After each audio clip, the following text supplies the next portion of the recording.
Assalamualaikum warahmatullahi wabarakatuh. Perkenalkan, nama saya Risa Ada Arifia Dinata, NIM T20184055.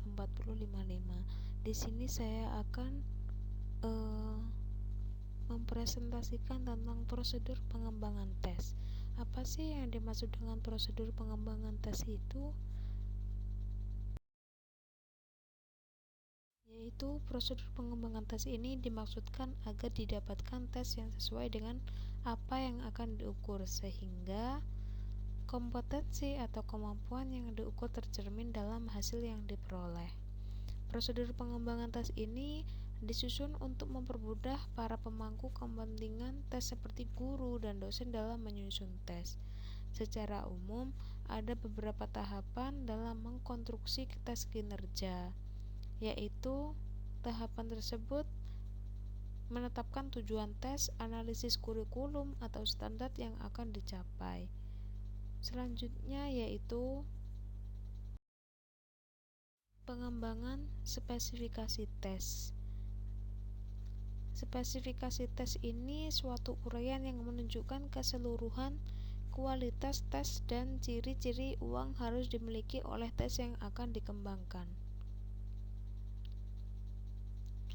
Pengembangan spesifikasi tes ini yaitu merupakan langkah awal yang perlu dilakukan guru dalam mengembangkan tes. Hasil belajar adalah menentukan tujuan pengadaan tes dan tujuan penilaian. Di sini tujuan penilaian ini sangatlah penting. Karena apa? Karena setiap tujuan memiliki penekaan yang berbeda-beda.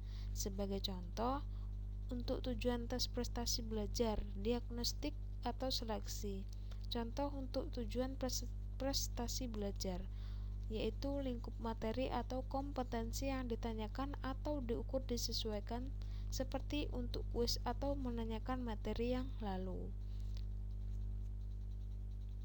Selanjutnya yaitu hal-hal yang perlu diperhatikan dalam menentukan spesifikasi tes, diantaranya yang pertama, menentukan subjek yang akan dites.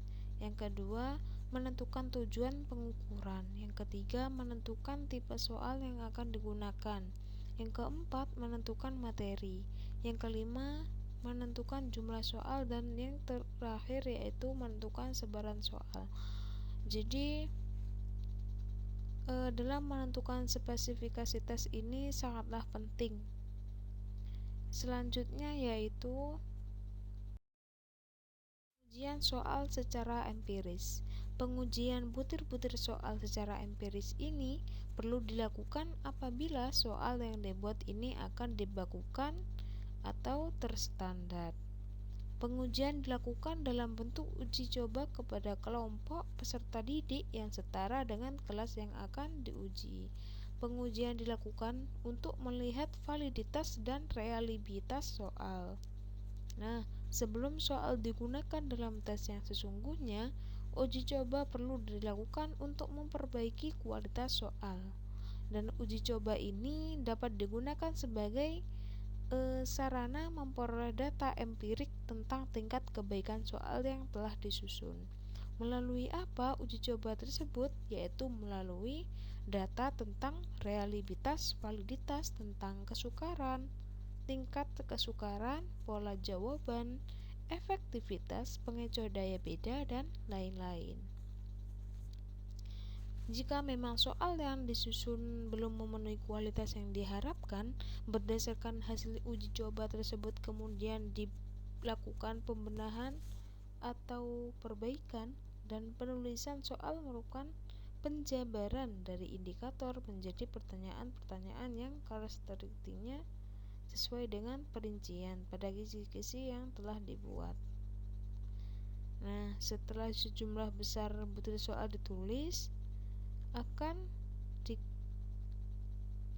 dikaji dalam penilaian soal.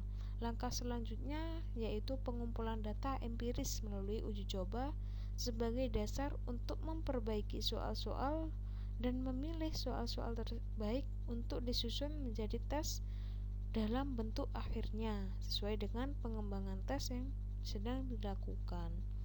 Sekian presentasi dari saya.